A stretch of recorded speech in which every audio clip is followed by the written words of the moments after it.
Yeah.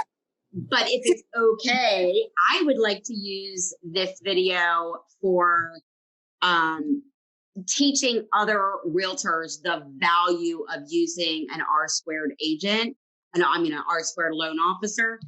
And we'll just go from there. It's a tweaking game. So I just, if I can return value to your business, Jennifer, by giving you a copy of this video, however you can use it, however you see fit on your business, your professional facing clients.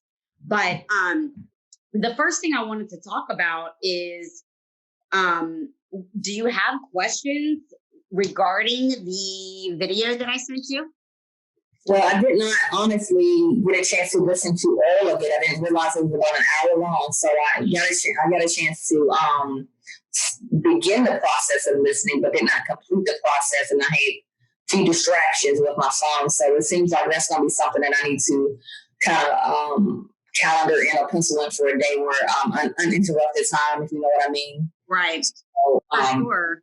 Mm-hmm. So I'll give you the basis in a nutshell of how I'm going to bring value to your business as your LO. And I'm not going to be the only loan officer.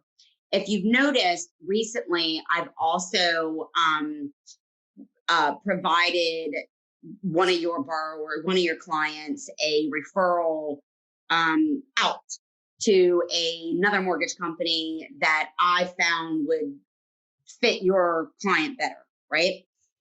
Without naming clients or whatever, she was looking for an investment property in Baltimore City. Okay. The reason why I did that is because when a loan officer receives a lead from an agent, if they are fully knowledgeable about their internal operations, their internal guidelines of all of their wholesale lenders on their, smorgasbord of loans and wholesale lenders, whether they fund the loan or not, right? Mm-hmm. If a loan officer knows what their guidelines are and knows what to expect, they can identify the red flags up front on whether or not an underwriter will see a problem with it and avoid the whole shebang of borrower losing inspection money, borrower losing deposit in case the contract is breached, borrower losing appraisal money, as an example. This is a level of service that is priceless to you and your business, just alone, alone. Yeah. Because we don't want, the number one goal is to make sure that the consumer has the best service, right? It's not about me. It's not about my company. It's not about who closed billions of loans every year. It's not about ego. It's not about you. It's not about your brand or mine. At the end of the day, you won't receive referrals from your customers if you don't advise them right, refer them out right, guide them right, hold their hand right, service them right, and neither will I, right? Mm-hmm. So we're on the same page there. And somebody, when you're dating in the dating world, whether you're, or even looking for friendships, right? You want to make sure your relationships are compatible, right? So the epic problem that I addressed in that video, and that I'm so camera shy. I recorded the introductory video for realtors like 7 times. And I think I'm just going to delete everything and start all over again because my content keeps evolving. And that's just me being OCD. I got to, break free of that. That's my own little thing. But you want to make sure that the people and the partners that you're building your business with are on the same page. I'll give you an example. Historically, realtors spend thousands, some realtors, heavy producers spend hundreds of thousands of dollars in advertising, lead gen, marketing, systems and tools, CRMs a year, right? How much does a loan officer typically spend? So you're spending all the money to generate leads, and then you give them to 1, 2, maybe 3 loan officers. Let's just say you gave it to loan officer A, right? Loan officer A, if they take the loan and know up front that, they pull the credit and, the credit is below their mortgage company's guidelines, whether they're overlays or not, let's just say that mortgage company's guidelines are 640 for an FHA loan, right? Well, without knowing the details of how of different loan programs and different guidelines and overlays, and not knowing the basics of a mortgage lender operation and, fundamental things that a realtor typically doesn't know because they don't want to know because it's not their business, right? Not knowing those little things, the borrower can feel defeated because their loan was declined, or that, the credit score is too low.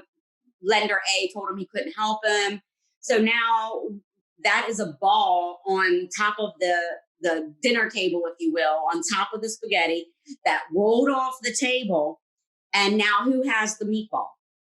So the meatball rolls off to the table, onto the floor and out the door, because without you having a level of understanding of how to fix the problem or how to help the consumer, and loan officer A not taking the time, energy, effort, or expertise to guide that meatball into qualifying, whether it's coaching them, credit repair.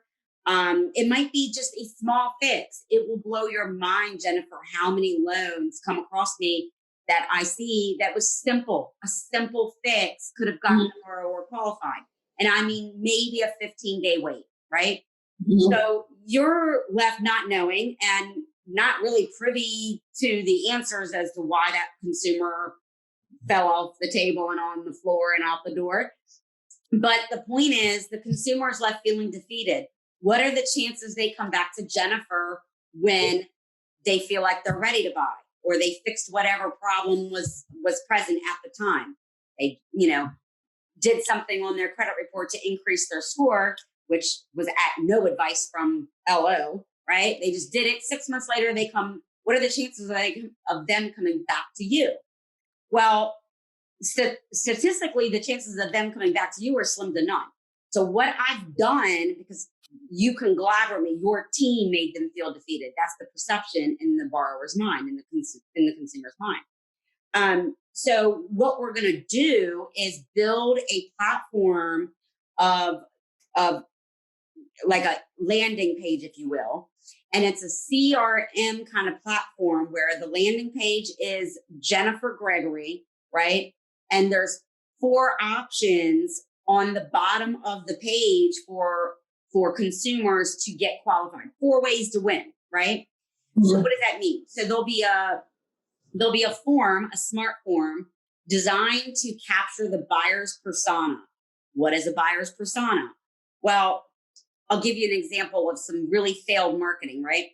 Typically, a real estate agent will get an email address, the consumer opt in on their website. Now they're in their email drip and they get a Thanksgiving Day postcard via email for a pumpkin pie every November, right?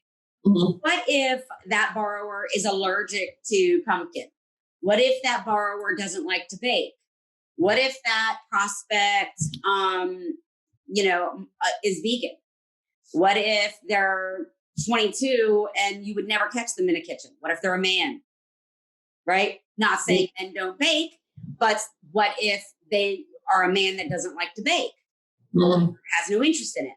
Would it be better to send a Thanksgiving Day, card to a person that has filled out on your landing page, number 1, that, their interests are motorcycles, maybe dirt bikes, maybe they're 25 and they're not married and they love the beach? Well, wouldn't it be a better service and adding value to that relationship that you're trying to start and nourish and effectively generate a sale and future referrals from, if you were to capture the true interest, specifically sending them, instead of postcards of pumpkin pie, maybe go into your local community to the bike store down the street, the one that fixes bikes, and ask that manager to, or owner, small business owner, to help you generate referrals for both of your businesses, a give, take, win-win relationship. And you're into your community now, where now you're going to seek referrals from the local bike shop. But in return, they're going to give you an email of their blog, so you can turn around and add that blog link and an automation that every time Mike's Bike Shop issues a blog on their website, you get notified, and that link gets automatically sent in a drip email to your new prospect that likes bikes. That's inbound marketing. That creates and establishes a relationship with your consumer, your prospects, where they truly feel that you value their relationship because you're getting to know them, right? So they fill out the form on the landing page. And one of the things on the bottom is, out of these 5 things, what interests you the most? They'll fill out the top part of the form will say name, email, address, city of where you wish to purchase, whatever, what you're looking to do, if you want to sell or buy or just buy, if you've ever owned a home in Maryland or whatever state the agent is in. And on the form, it says, right on the bottom section, it says, if you were going to give an educated guess about your range of credit score, would you say it was excellent, good, fair, or poor? Or, 620 or above, or 680, between 620 and 680, or 681 and 800, or 580 and below, right? How they answer that question will specifically trigger an automation for which lender it goes to. Okay. So you're going to build your business with multiple lenders. You're going to build it with, and again, I have, at my company, I have specific products that meet specific criteria, but I might not have a specific product to meet a specific criteria. Whereas another lender that's licensed in your state, Jennifer, would have a specific product for specific criteria.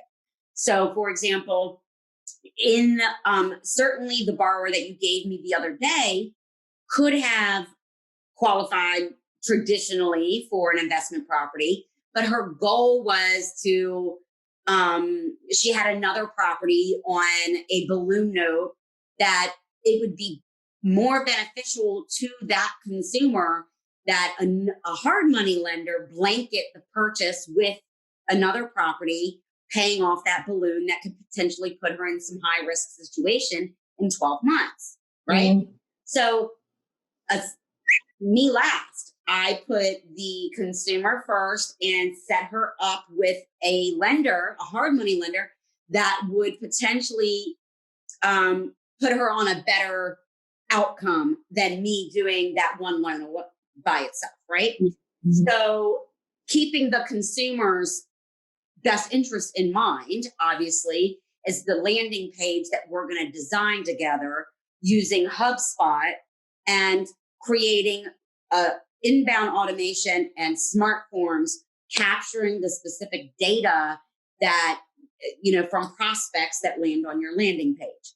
Mm-hmm. So the beauty of rebuilding your business with a person like me that has real estate experience, loan officer, mortgage experience, marketing experience, psychology experience, is I'm gonna show you a paradigm shift between the mortgage loan officer, the real estate agent, the consumer. And in that paradigm shift, Jennifer, you're going to identify what the typical objections are on a consumer, right? Whether they have a house to sell and it's a listing presentation, or whether they, are a buyer and they've never owned a house before and they have all of these questions. So together, we're going to close the gap between what's missing knowledge and information and processes between the agent and the LO, right? And we're going to close it. And the number one goal, the beneficiary of doing this is the consumer. What? Is the consumer. Yes. Consumer benefits, you benefit, everybody benefits. And the reason why, like one agent, one LO might say, why in the heck would I send this borrower to another lender, right? All ego-based, ridiculous. Why in the heck would I do that? Well, I'm going to tell you why you would do that. Because let's say, for example, like, new constructions, they have like cream of the crop preferred lenders, right? Most of them are, the minimum credit score is 680. Well, you got a borrower with 660 credit score. Does that mean you can't sell them a new construction? Who hurts there? The builder. Does the builder know that they could potentially be losing 70 or 80% of the sales because the cream of the crop, they have a cream of the crop lender with a 680 minimum score on their preferred lender list, right? Mm-hmm. So let's just say their score 680, right? And you really want this commission because there's also a $5,000 bonus involved, right? Mm-hmm. Well, if the score is 660 and the minimum score on their preferred lender is 680, the cream of the crop lender is never, ever going to call you, the agent, because it's builder preferred. You didn't give them the lead, the builder did. They're never, ever going to help you nourish this lead into qualifying or finding avenue B, C, or D that might be an option for this borrower, right? Mm-hmm. Now, this system that we're going to build together will, right? It will do it. So the cream of the crop lender in our system would say, it's perfectly fine for me to refer this borrower to lender B, okay? Because I know that whenever somebody answers 680 or plus on Jennifer's landing page, I'm going to get the lead, right? Mm-hmm. And if you can't do it, lender B is going to do it. And if lender B can't do it, lender C will do it. And if lender C can't do it, lender D will do it. And if all of those 4 avenues have been exasperated, then we nurture them in a CRM together in the most appropriate lender out of the 4 will be a part of that nurturing. So lender A can't see the leads that are assigned to lender B. You have complete control over which lenders get these loans, right? Because today, or effective immediately once we start building this and rebuilding a business together, you'll know which lender to put them with because you're going to experience, there's like, say, think of a 2-piece puzzle, right? If the 2-piece puzzles are slightly slanted like that, there's a gap in here. Today, we're going to fill the gap. Mm-hmm. Okay? Because it's a paradigm shift that you get to experience where the borrower that has no knowledge either way or the other, but from what you learn from working with a loan officer that is open book communication style, firsthand that no matter where your lead comes from, if it's a Facebook ad or a referral, you're going to ultimately close that loan, whether it's now, 6 months from now, or 12 months from now, right? No more lead generation money being flushed down the toilet. Those days are over. All right. So I look at this whole operation like 6 steps, and I do it with the 6 steps to planning a relationship with anybody, whether it's a romantic partner or your son or daughter or your business partners, right? Or the Mike's bike shop owner. You want to plan it, build it, fund it, launch it, service it, and balance it. These are the 6 steps to any relationship. So when you're planning it, we need to go through, like, who am I compatible with? I don't want to send my leads to somebody that's on vacation 27 weeks out of the year, or a loan officer that is so busy they can't even return my call within an hour or 2, right?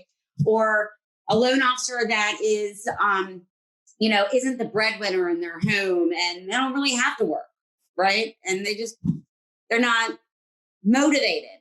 No motivation compatibility will drown your business. You'll literally flush leads down the toilet. So I use the Myers-Briggs personality. And I'm an INFP, so I'm all about saving the world, and, I'm empathic, and, but my driven factors are helping people, right? And that helping people driven factors in my rare personality is what's going to make your business succeed. Okay. Whereas I might benefit from it in my bank account because I'm busy and I'm making some sales for you or whatever. I'm closing some loans for you. I might benefit from that aspect, but I'm all about relationships, which is why I built R Squared. I'm all about relationships. Now, in my historical personal life, it's taken me a long time to realize that is what I'm all about. I had to go through, transformations and learning and growing pains. And, I was, the ego guy, with the Hummer and, the whatever. I was the ego. But I've had to learn to transform from that to really focus on what matters to me authentically. And that is whether or not I'm helping a consumer. And in this case, it's a buyer or seller or a seller that wants to move up, right? Or you are my client. You as the realtor are my client, right? So in any relationship, again, there's 6 steps: plan it, build it, fund it, launch it, service it, and balance it. And that's what that's what I teach in R Squared. And I am going to bring value to you because I have multiple businesses that I provide my realtor professional, partnerships with. And I literally am going to show you a system where you can go into any business in your community, whether it's the local bakery, the bike shop, whatever. As long as it's not red tape franchise, you'll be very, very successful. If you go into a small business, the local HVAC company, the local seamstress, right? Local bridal store. I'm going to give you the tools necessary. The bridal store is super valuable for you because you literally are working with first-time home buyers that just got married or are about to get married. OBGYN, for example. If you're working with customers that plan on starting a family soon, maybe they're newlyweds, right? Or they don't have to be married to have a family, right? So you're going to go into the local OBGYN even and say, I want to provide value to your direct target market by doing a zap from your website, from blogs that you might be writing on your local practice that can automatically generate blogs to, in an email that I send out to clients that have landed on my landing page that indicated that they're going to start a family in the next 6 months. The OBGYN is going to go, ooh, you are a queen. Wow, so nice to meet you. That's great. I'll love to do that for you. Let's build a mutually beneficial relationship. Here's a stack of my cards. Can I put them on your lobby table? Absolutely. Now, all I need is for you to fill out this Google form that tells me what the URL address is on the links that you post to your website for blogs about parenting, motherhood, expecting, what to expect when you're expecting, whatever your blogs are, and automatically link them to my drip email campaign that goes out to only customers that are planning to have a child in the next 6 months, right? And this is obviously location based. So we can even tag the zip code of maybe there's 5 zip codes that OBGYN practice services, as an example. And if the borrower on your website, the prospect on your website, I call it borrower just by habit, but prospect on your website indicates any one of those 5 zip codes, that OBGYN is tagged to that prospect. And that means that if I am in 20601 and I want to move to 33905, the agents in 33905 that got an OBGYN in 33905 are going to go get OBGYNs. And if we connect these dots, we have a very happy seller who listed their house with you in 20601, right? And a very happy buyer that is already in advance receiving information about OBGYNs in 33905. Make sense?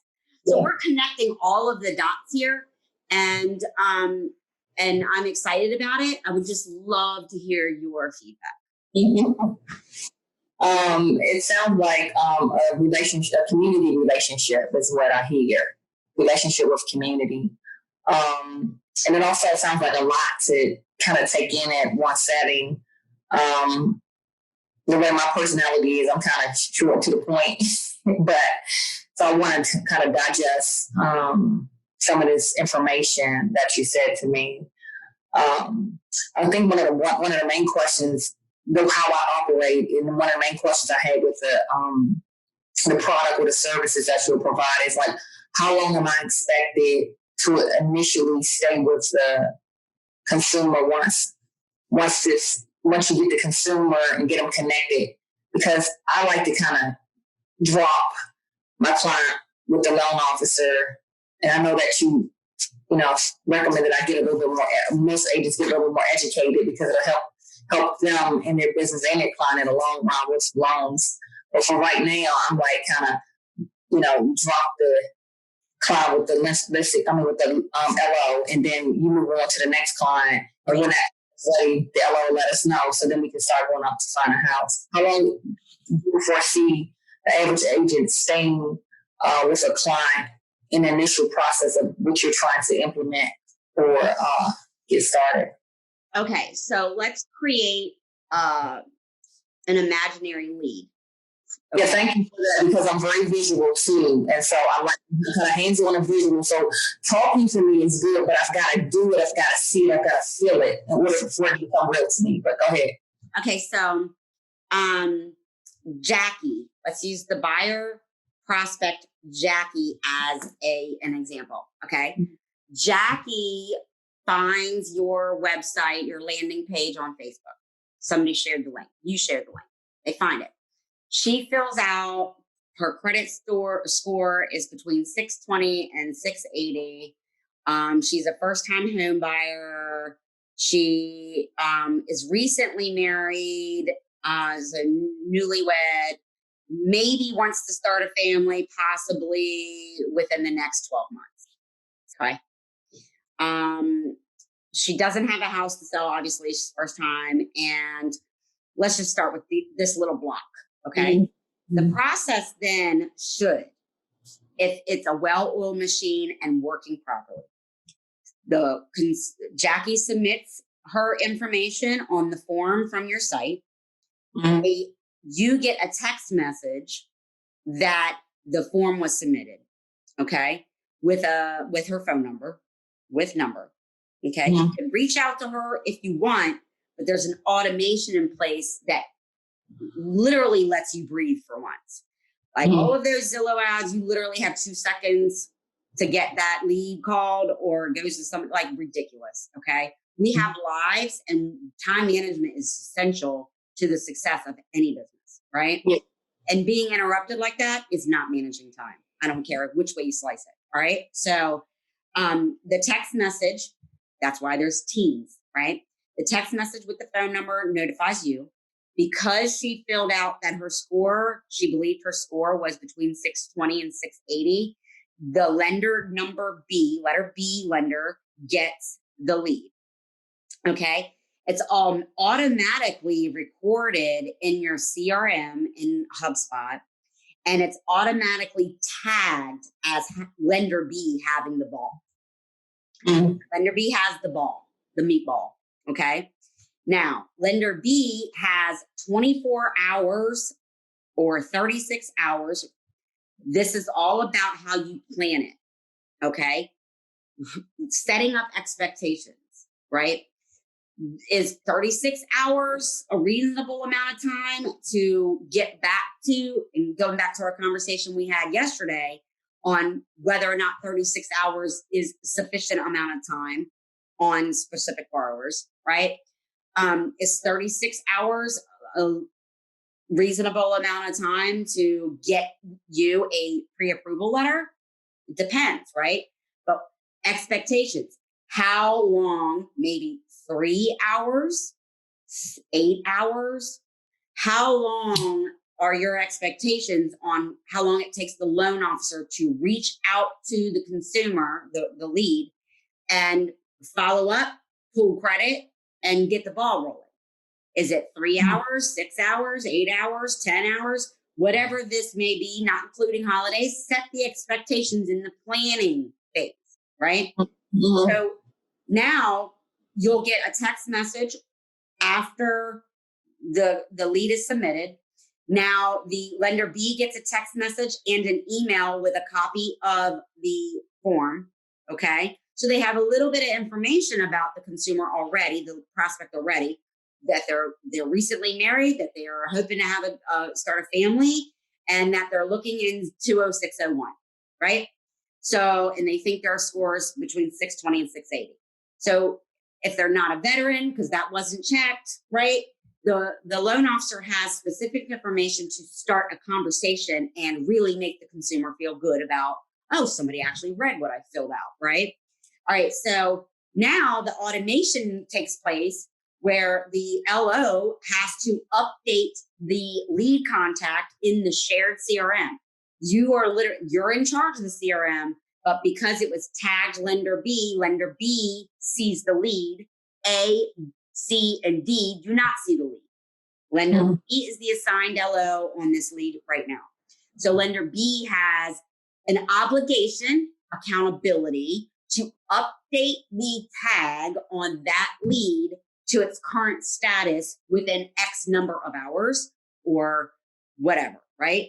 And if they don't update the tag, then you get a text message saying lender B is late updating the tag on your CRM.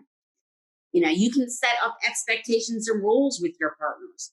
If I get 5 late tags, late prospect update alerts within a certain amount of 6 months, I'm moving on. You can't come crying to me that I dropped you as a lender on my business platform as a partner because you didn't meet my expectations. We can't wait 5 days to follow up with a lead, right? Mm-hmm. So now that you are in control of setting up the expectations and the accountability, and you've already done that in the planning phase, the build it phase will set up the automations. So the loan officer knows, okay, I have to log into HubSpot and update lead for Jackie Smith within 36 hours because it's Jennifer's lead, right? Now you're really setting up expectations. Now I'm doing all of this in my head already because this system hasn't been launched yet for any particular realtor, right?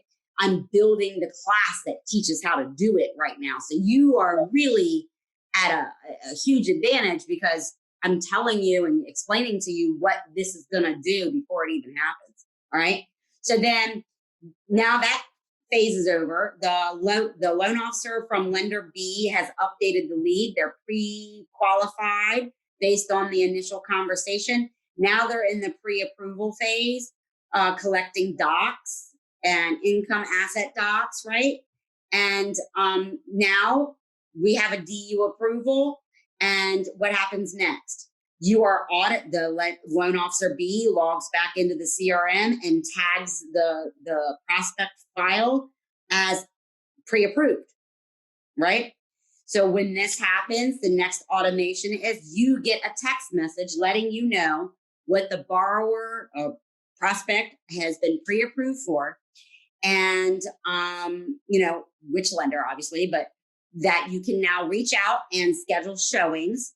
And in the meantime, there is also a back-end automation you can set up, Jennifer. From point A to point C, you can automatically deliver in an automated email with attachment and work like your buyer presentation can automatically be sent to this consumer from the second they hit submit on that prospect lead from your website.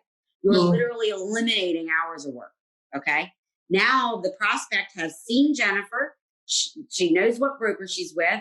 She knows her experience. And here's the kicker.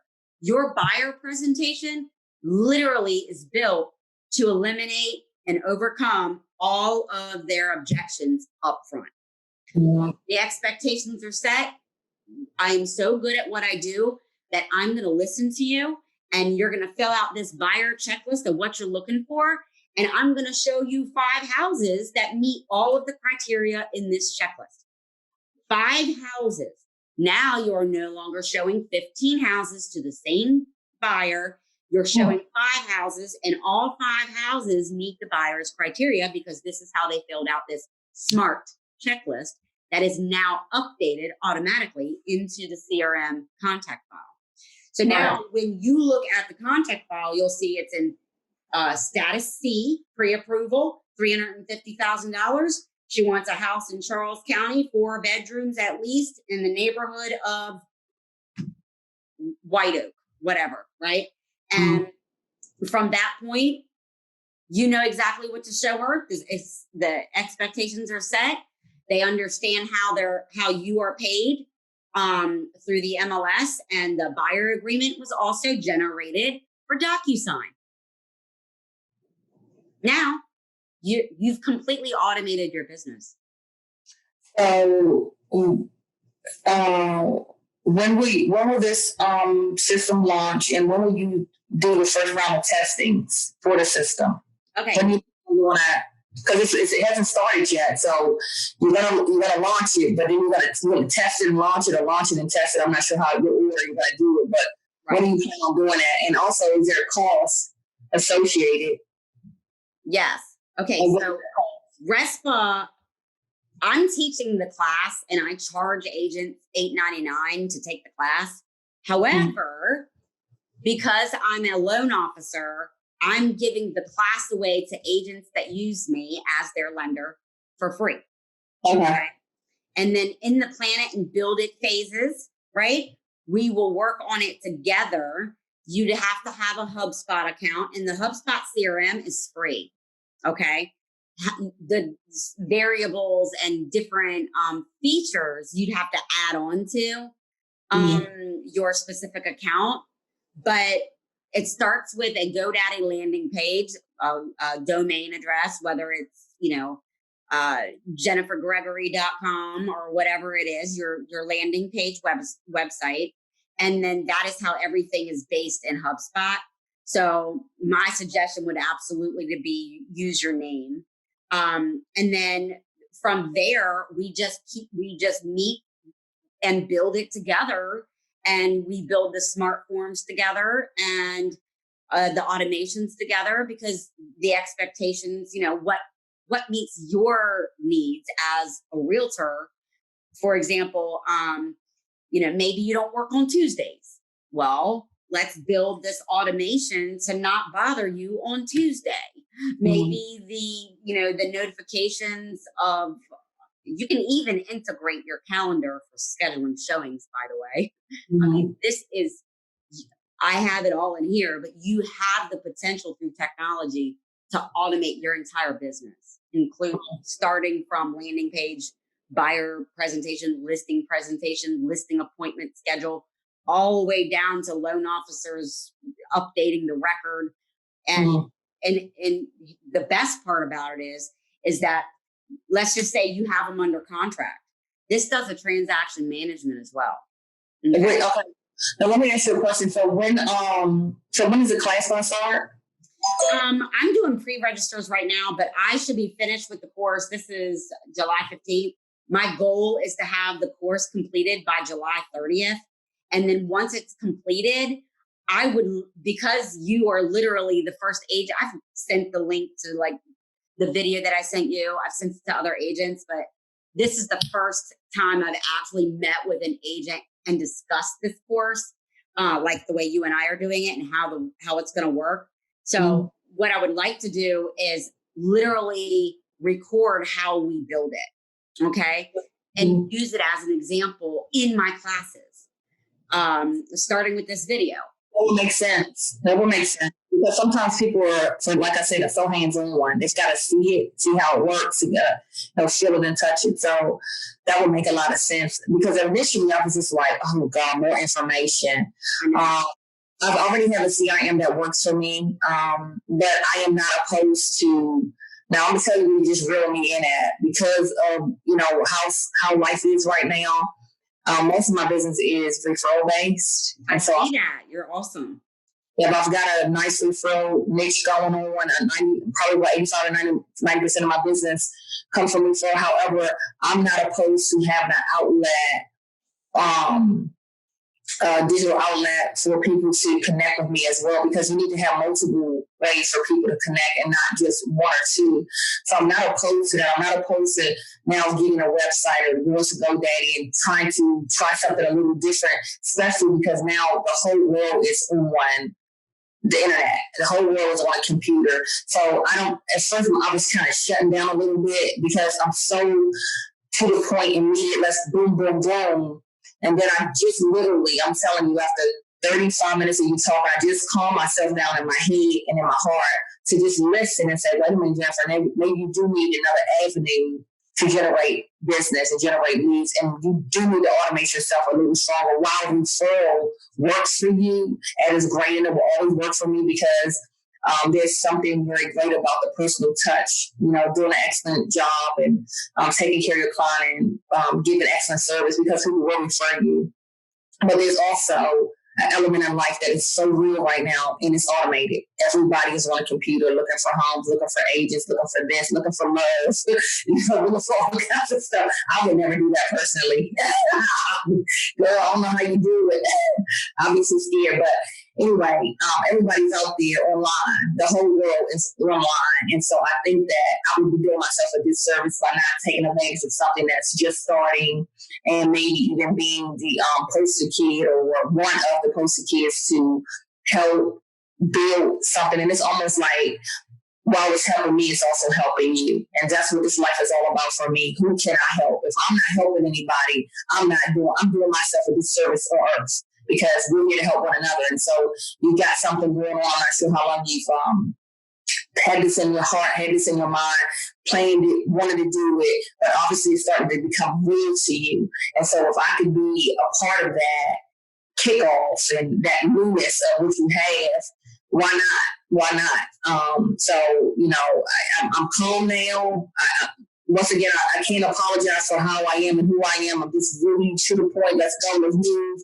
And you made me sit and listen. And so now you won me. You've got my attention. We're 48 minutes in, and I'm saying, let's do it. How do we do it? Now, be mindful that a person like myself, while I am computer literate, I'm not savvy. I don't have all the know-hows of how to make everything work smoothly. So I'm going to probably need help with the GoDaddy. I've been in it before, but I probably need help, initially we step away with that automated piece, getting it set up, because I just do basic minimum stuff that I need to do to be able to communicate with my clients and stuff like that online, but I'm not heavily online. I'm not a big Facebook person. I'm not a big Instagram. While I have both accounts, I'm more of a scrambler. I don't put my personal information out there. Just stay away from that.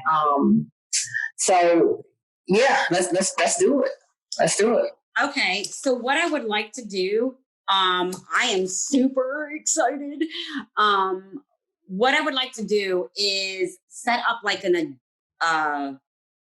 project timeline, right? So I will give you like a timeline over the next 90 days, and we'll tweak it. I'll do it in like a shared Google sheet or something that we can edit. And,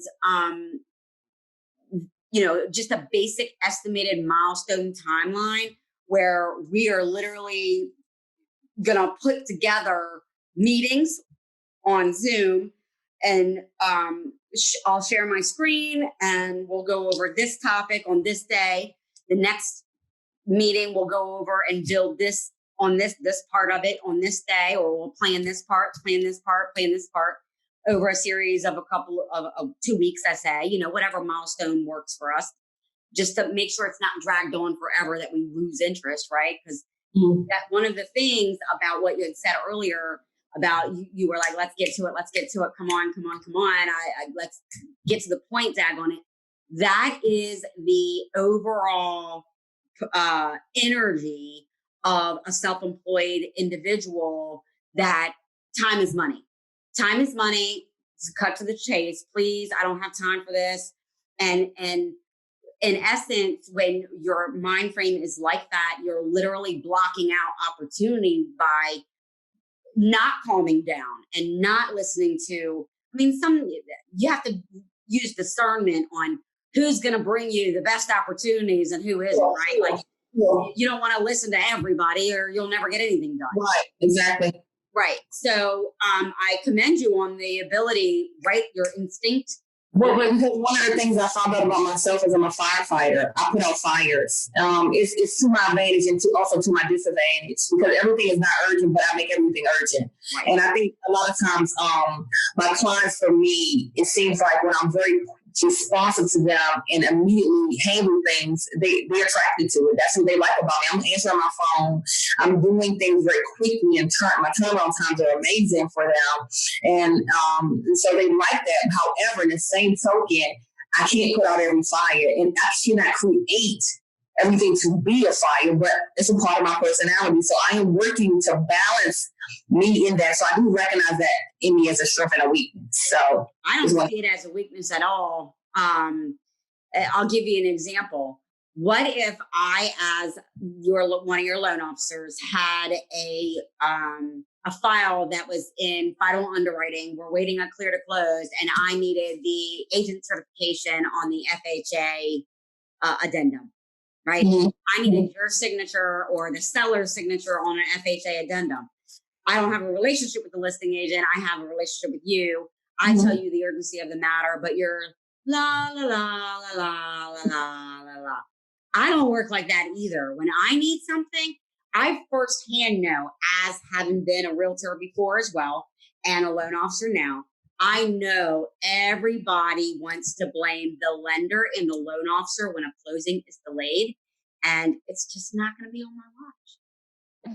I have to work with an agent that understands what priority is and knows how to prioritize. Mm-hmm. And that's a quality. I don't see it as a disadvantage at all. So just throwing that out there. So why don't I come up with like a drafted milestone kind of thing, and I'll throw it over to you in a Google sheet, and we can just edit it, and we'll come up with a plan. We're in the planning phase, as we call it. The only thing I would need, I'm going to register your domain through the HubSpot, right? And then once I do that, do you have a domain? You don't? Okay. So you can literally get jennifergregory.com for like probably $5 a year. But you'll have to go on to GoDaddy and do that, because you'll have to indicate whether or not you want the protection. If you don't get the protection, anybody that owns that web address, which would be you, the address, your personal address, can be visible to the public. So you definitely want protection. So $5 a year for the domain, $15 for the protection. So $20, right? You won't need hosting. So when you set that up, don't get hosting, just the domain. Don't take any of that add-ons. I would possibly add on email. So you could do service@jennifergregory.com, right? Service, IT, customer support, referrals. You can literally create email addresses. It's all in how you want to set up your business, but we can create automations. If somebody wants to send a referral to you, they can literally send it from your website. They don't need to call you. They don't need to text you. They don't need to leave your voicemail. I am all about helping you free up your time, because I've been there. There has been numerous hours in every year that I have worked without a single day off. For example, I gave birth to my 15-year-old daughter on June 10th, 2005, and I took a listing on June 12th. I've been there. I know exactly what it's like to be a realtor and a producing one at that. And we're all about freeing up your time, but holding the people in your business accountable. Yeah, sure. But I still don't see how. Only way that I see how this is a win for you, a moneymaker, and not that it's about it, because you did tell me that this is about the consumer, but you said the class is free for those who work with you as a loan officer. So where are you? So that's a RESPA. RESPA says I can't give you anything of value, right? It has to be 50-50 equal expenses. So because I'm giving the class to you because as a courtesy gift, I put the value on the class because I built the class. It's not like it's somebody else's class and I'm paying for it for you, right? Then it's a RESPA violation because I built the class and you're a part of building the course with me because you just agreed to allow us to build this together. How much is this going to cost me other than so far you quoted me a $20 a yearly amount with GoDaddy? What is this costing? Your HubSpot at CRM is free. Anything else that you want to add, like Zapier, Calendly, those are all services, vendors that you would add. I think Calendly's $10 a month. You pay them directly when you set up your Calendly account. Zapier, it depends on how many zaps you want to send a month. Those are the services that I recommend. HubSpot is free until you reach a certain number of leads. And then you have to grow, and I can bring in an account rep from HubSpot to help you with a growth plan. Mm-hmm.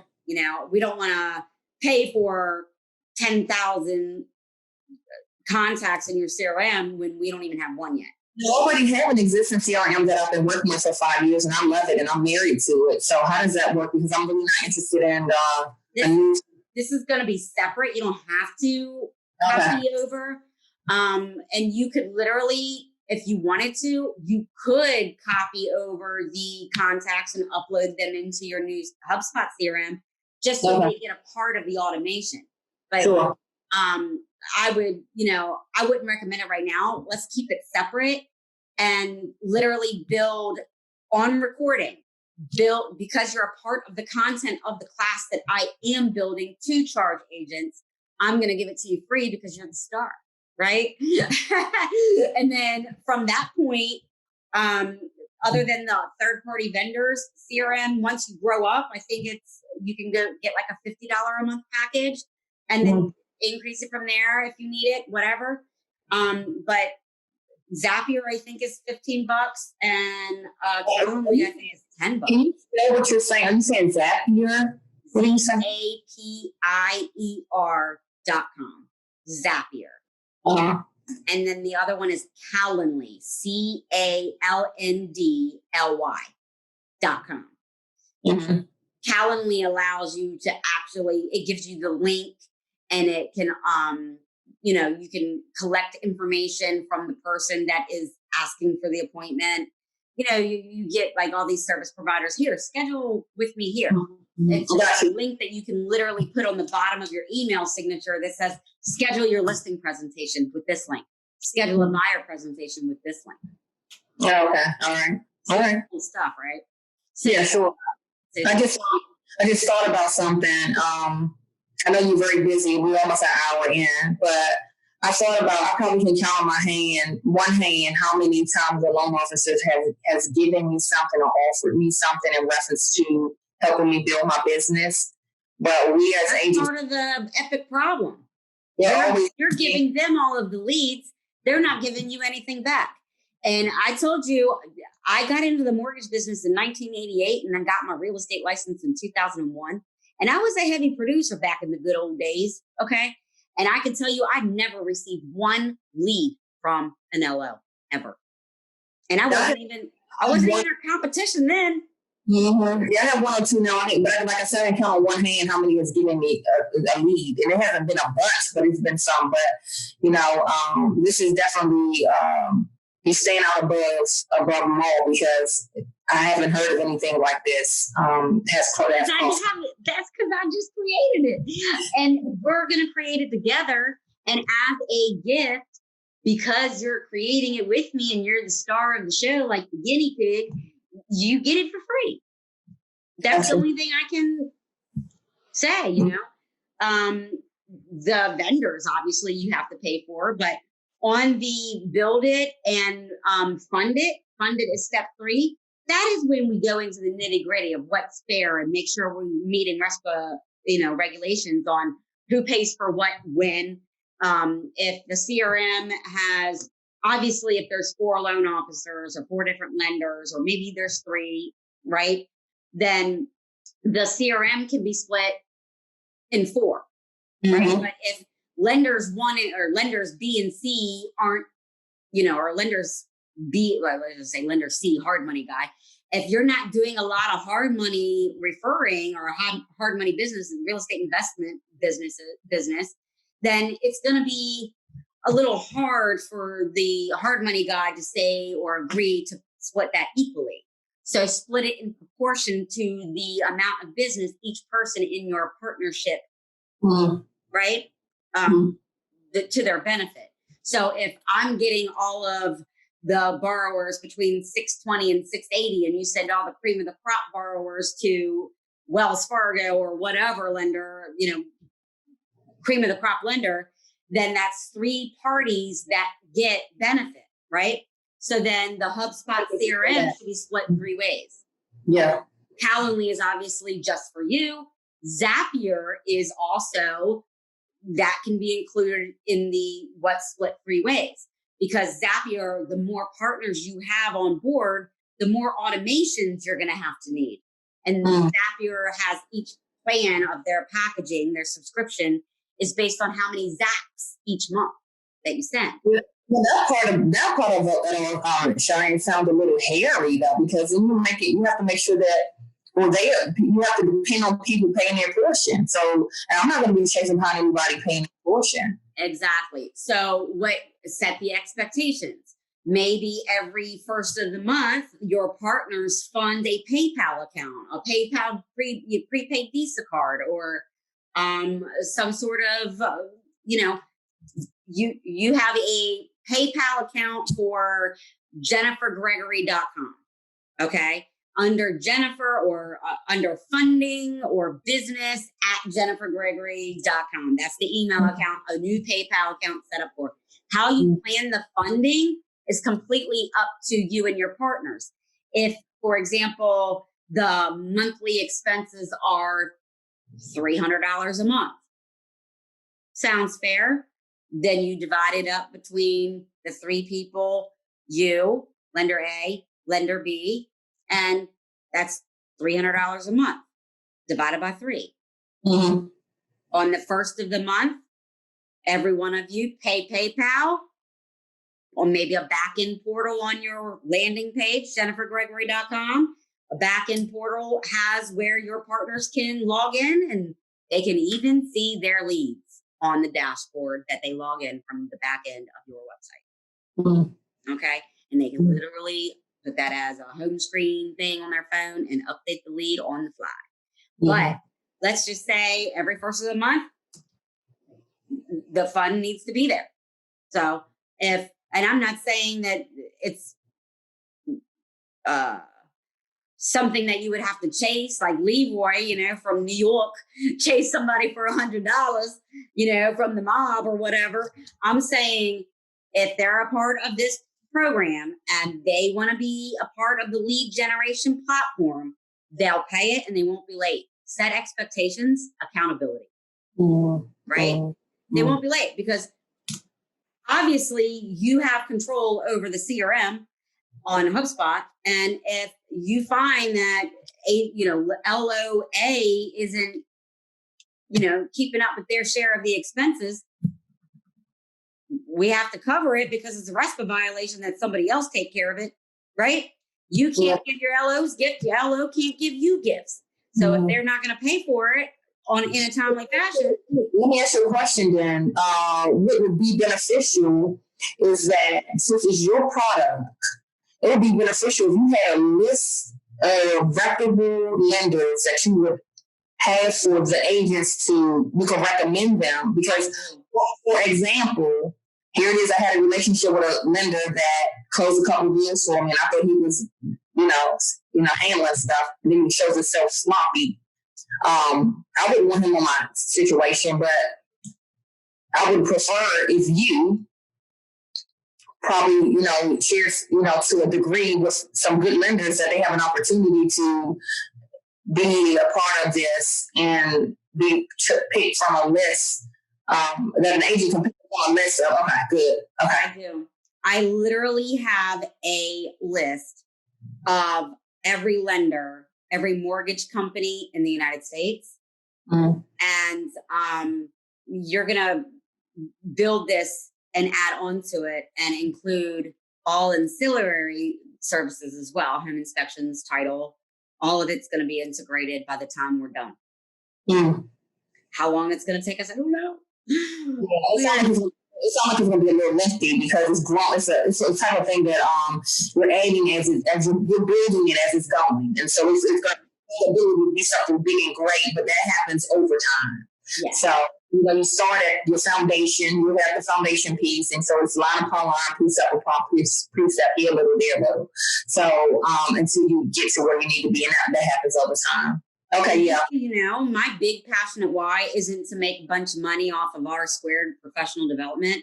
My big passionate why is to make a bunch of money on the personal development side, where I am literally teaching domestic violence, child abuse. I have a nonprofit organization called Communities We Love On that literally provides resources to survivors of domestic violence, teen dating violence, child abuse, sex trafficking, survivors of domestic violence altogether, national resources on a local level. And one of the things that I do is in the marketing plan that we will create at the very end in the launch period and the service period.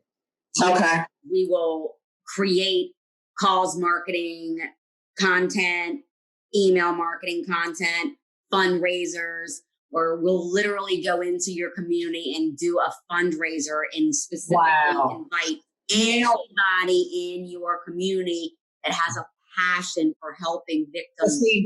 This is for Cheyenne. That's why it's all making sense now. Everything happens for a reason, and you know how I met you, right?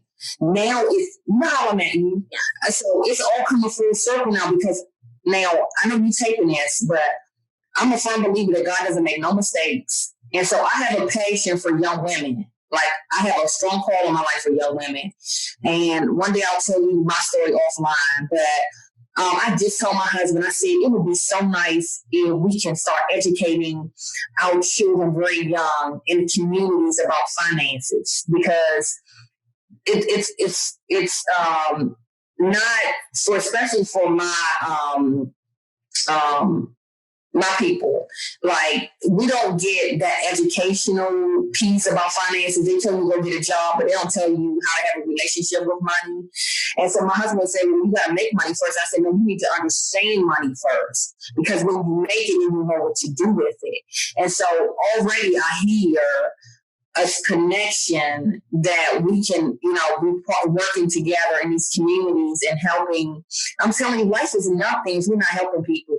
I mean, it's not the day that you are born and the day that you die that's important. It's what you're doing in between the day that you're born and the day that you're leaving for others. Yeah. So I already understand. God, I thank you for connecting me with this woman. Because there's going to be some great things that come out of this. I can tell you, abuse doesn't discriminate. Okay, and going on what you said when you said financial literacy, when people don't understand money, they don't respect the money. Yeah. But it literally starts from childhood. And as for me, my personal experience, I've written 2 books, and they're published on Amazon. My personal experience has been that I didn't have a respect for money because I didn't think I was worthy of keeping it.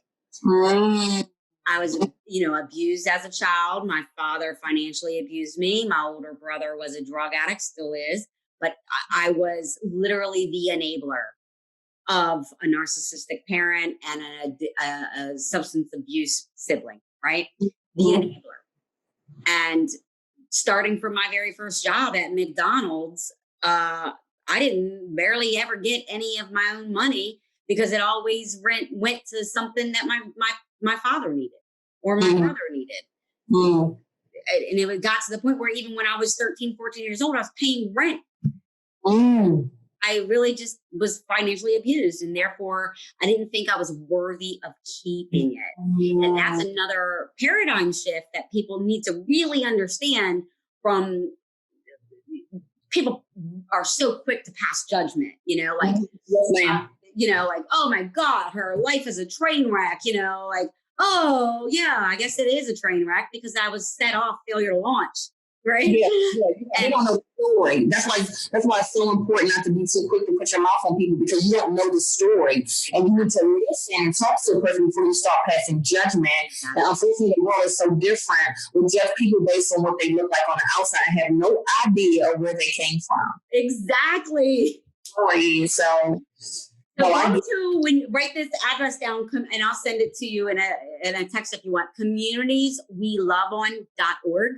That is a 501c3 nonprofit organization whose mission, I founded the organization. I've self-feeded it with commissions from both of my careers, real estate, mortgage, and I'm literally, there's an Amazon Alexa skill called Communities We Love On, where people can go from real estate one-stop shop, which is a website that it's an Amazon Alexa skill that will evolve, and I'll share more with you on that later. But literally the graduates of R Squared Professional get to put their listings on the Alexa skill and their listing presentation and their buyer presentation, and literally become agents of huge identity in their marketplace through the Amazon Alexa skill called One Stop Shop.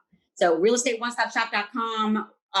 There is a page on there and a couple of different pages on there that tell you that my big why is domestic violence and helping victims of child abuse, regardless of whether they're currently being abused or in the future, their adult version of an abused child that has not healed from it yet. Right. Yeah.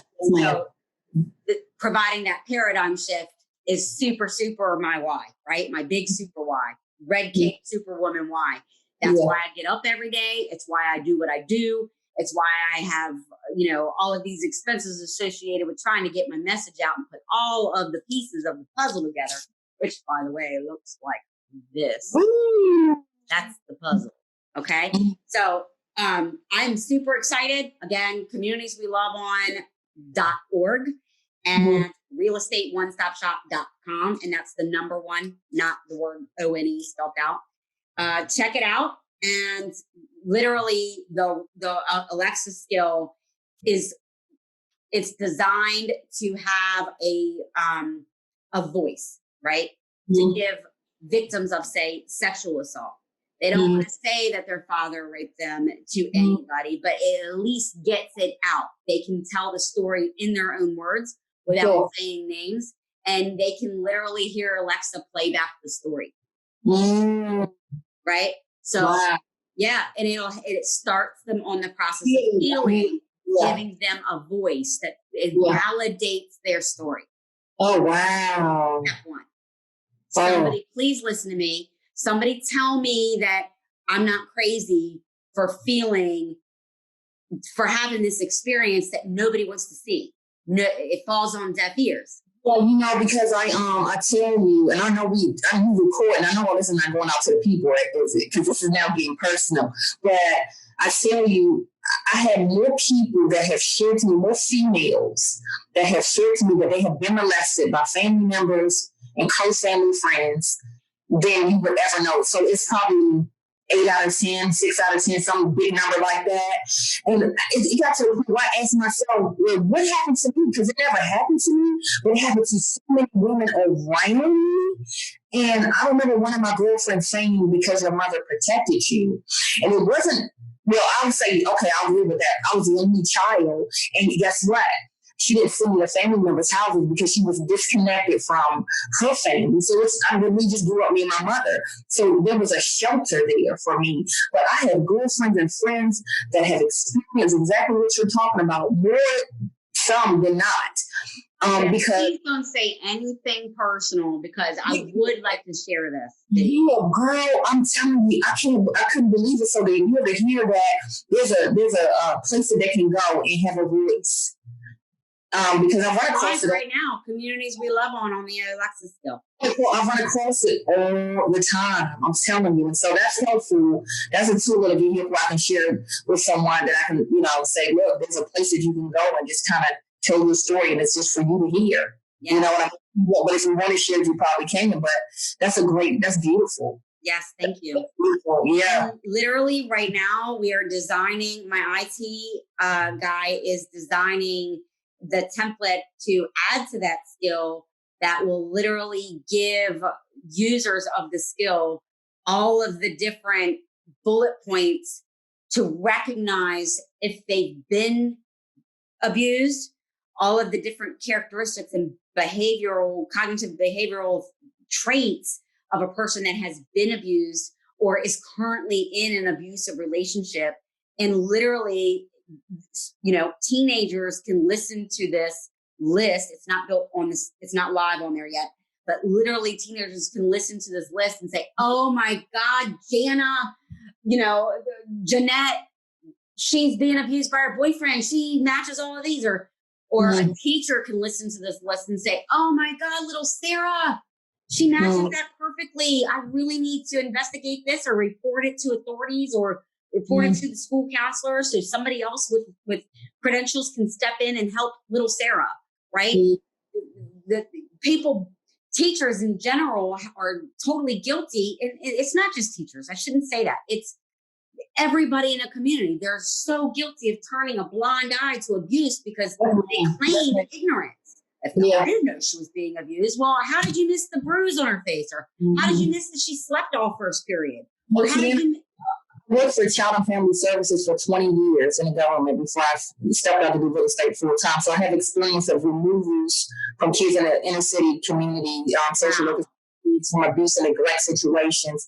Sometimes we live in a bubble where we don't realize what's happening right in our own backyard. And it wasn't until I started that job and in the evenings, I would go with social workers to do removals, and I could not believe the horrific situations kids were living in. I'm talking about in our own backyard, like 20 minutes away from where I live, 30 minutes away from where I live, and it's real. It's real. That's and what's the sad piece about it is, what we don't recognize is that our children are our future, and if we don't protect, educate, and help and abate and assist those kids, what does our future look like? Exactly. There's something in biopsychosocial health models called upstream. And if you Google, or not Google, but YouTube, do a YouTube search for upstream health. Those words, upstream health, upstream healthcare, you'll literally get a TED Talk on how, if you take a look at the psychological and clinical models of healthcare system from the end in mind, begin with the end in mind. It's called an upstream. Well, a child will come into a practitioner's office, a pediatric office, and they might have rotten teeth. Well, is it real? Are you really going to blame the child for eating too much candy and not brushing their teeth? What's going on upstream to cause the child to have these dental problems?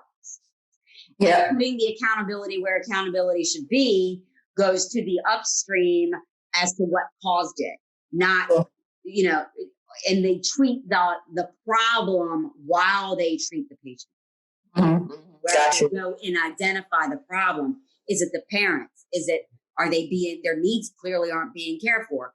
A child with rotten teeth is being neglected. There's no question about it, right? There's no question about it. As an example, before I get all passionate about it, because I'm so passionate about this, that's just an example where you go to the upstream. The other parts of the upstream is what teachers ignored the fact that little Johnny didn't brush his teeth or didn't have any teeth. What teachers ignored the fact that Johnny's acting up in class, and it's because he's getting bullied at recess because he doesn't have any teeth.